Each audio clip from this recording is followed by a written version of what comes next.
ಅವಕಾಶವಿದ್ರೂ ತುಂಬಿ ತುಳುಕಿದ್ದ ಶಕ್ತಿಸೌಧ. ವೇದಿಕೆ ಕಾರ್ಯಕ್ರಮದಲ್ಲೇ ದೊಡ್ಡ ಭದ್ರತಾ ವೈಫಲ್ಯ. ಲೋಕೋಪಯೋಗಿ ಇಲಾಖೆ ನೀಡಿದ ಪತ್ರ ವೈರಲ್.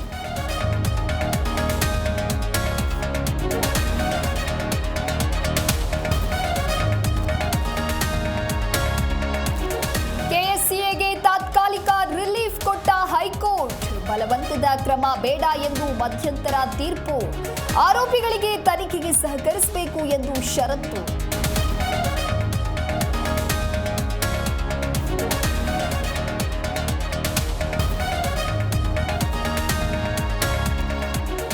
ಚಿನ್ನಸ್ವಾಮಿ ಕ್ರೀಡಾಂಗಣದ ಮುಂಭಾಗ ಕಾಲ್ತುಳಿತ.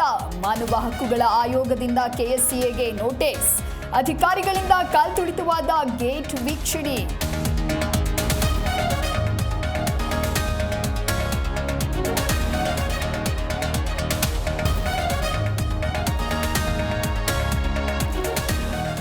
ಕಾಲ್ತುಳಿತ ದುರಂತ ಕಾರಣವಾದವರ ರಣಬೇಟೆ. ಸಿಎಂ ರಾಜಕೀಯ ಕಾರ್ಯದರ್ಶಿಗೂ ಗೇಟ್ ಪಾಸ್. ಗುಪ್ತಚರ ಮುಖ್ಯಸ್ಥ ಹೇಮಂತ್ ನಿಂಬಾಳ್ಕರ್ ಎತ್ತಂಗಡಿ.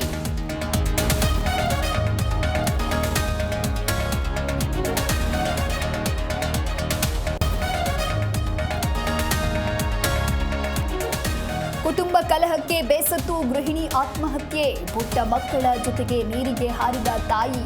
ಚಿಕ್ಕಬಳ್ಳಾಪುರದ ರಂಗಸ್ಥಳ ಗ್ರಾಮದಲ್ಲಿ ಘಟನೆ.